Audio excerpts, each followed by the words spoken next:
Yeah.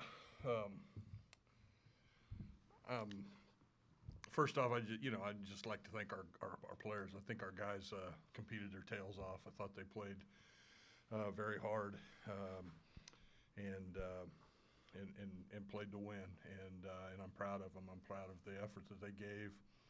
I thought we were going to overcome a few things, and at the end, it just didn't seem to be able to do it. But I thought our guys did a heck of a job, and I'm proud of them for the year. I'm proud of them for the day, for the game. I'm proud of how they go about their business. If you have a question, raise your hand. Wait for the microphone. Questions?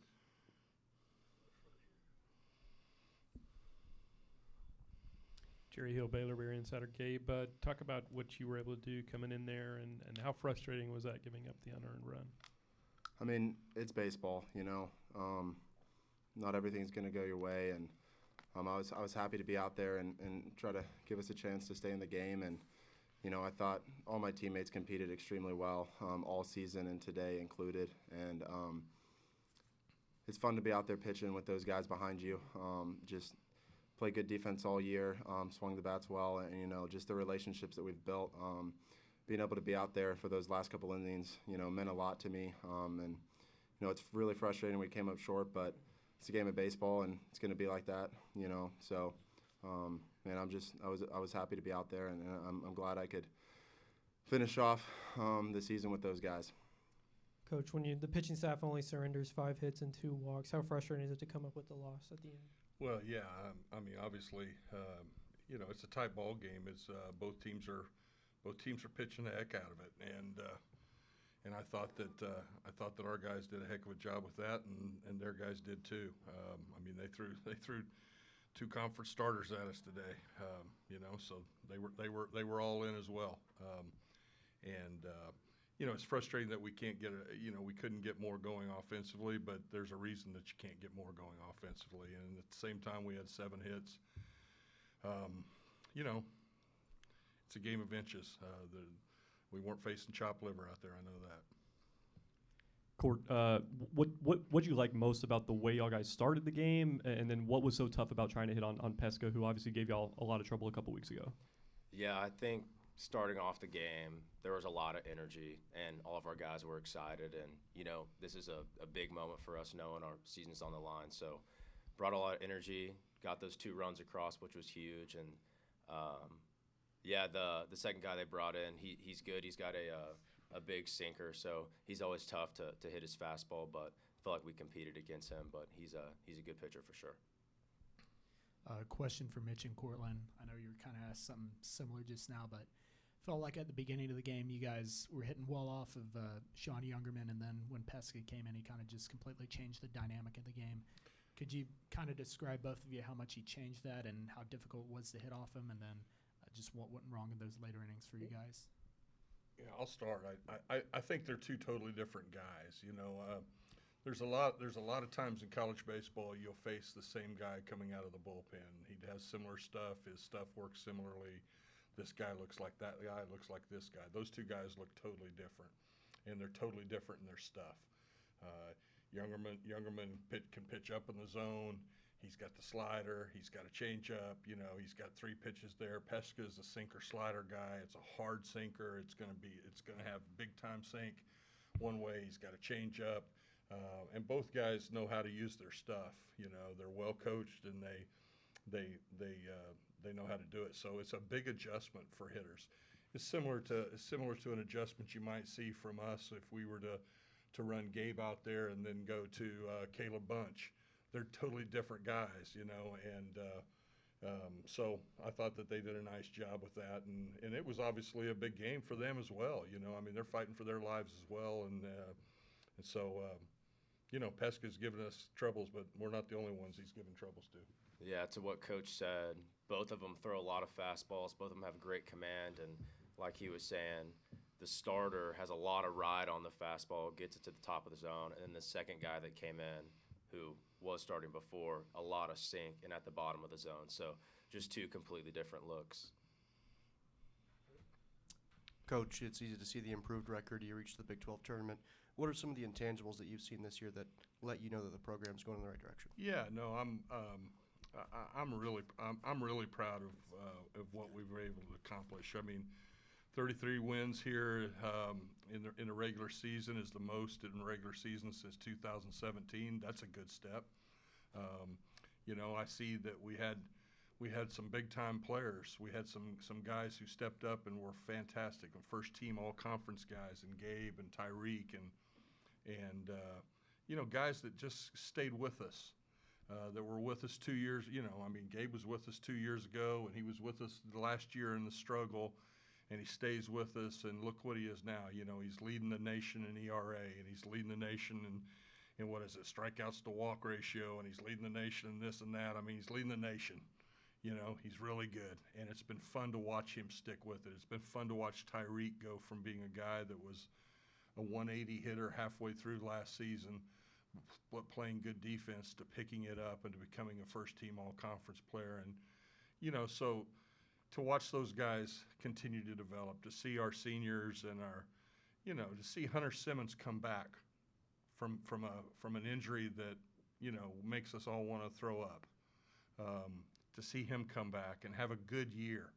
And, Court continue to grow. And there's just so many of these guys. I'm proud of them as people.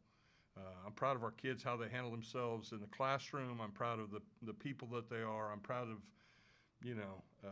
every bit of this thing. These guys are going to be big-time successes in life. So 33 wins is big. 20-4 in non-conference is big. Winning all of our midweek games is big. It says that these guys are ready to compete every day. 15 comeback wins. There's so much to be proud of. I'm sad it's over, but it's over at this point in time. And so all I can say is that I'm proud of these guys and how they stayed with the process, because that's not something that happens every day. Yeah, to piggyback on that, Coach, 2023, I believe you only had 6 conference wins this year, 13. So, congratulations on the constant improvement. Did you ever get an explanation at the bottom of the 7th at that event? That was about. I'm still confused about that. Please don't get me in trouble. The explanation was I went out there and I said, who has a better look at it than the guy standing 2 feet behind the plate?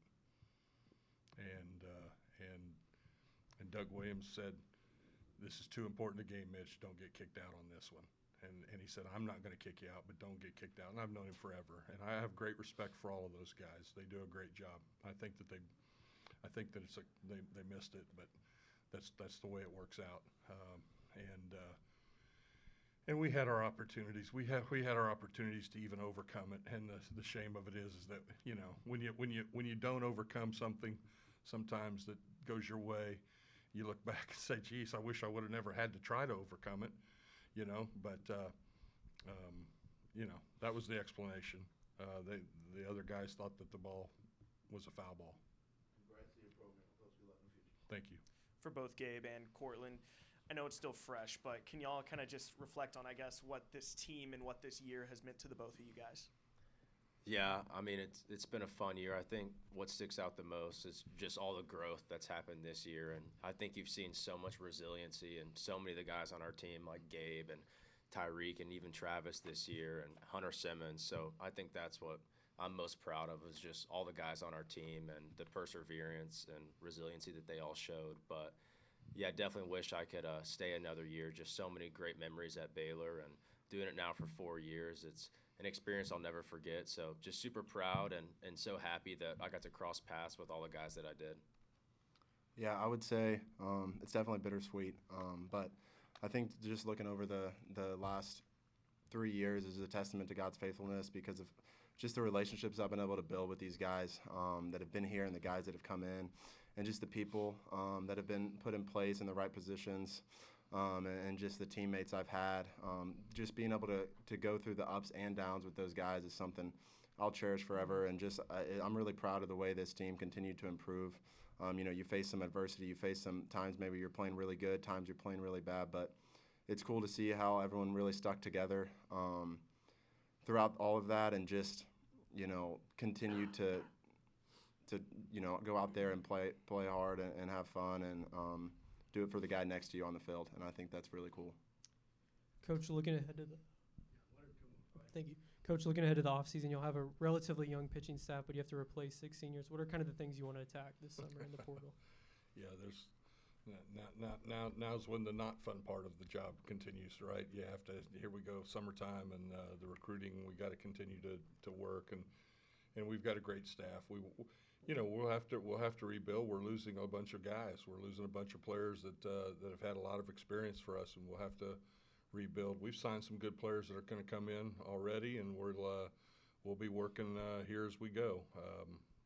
It's a never-ending process. It just continues on, and you have to go find some other guys that want to be a part of it. Luckily for us, we've got a great place. We've got a great place where people want to come play, want to be developed, want to grow, want to get a first-class quality education and play at a big-time conference. So it's not a real hard sell. We'll just have to keep working hard at it. One more right here, last one. Court, I know Mitch could probably get in trouble. Maybe you don't. What was your view and on that pitch that was, I guess, called a foul ball? Yeah, my what I thought happened was it was kind of a check swing, and then it tipped my glove is what I thought happened. So it was unfortunate to see it go the other way, but it's just part of the game, and not the first time that something hasn't gone our way, and I know that happens to every team, so just part of it, but definitely an unfortunate moment there. Okay, thank you guys, appreciate it. Thank you. Thank you.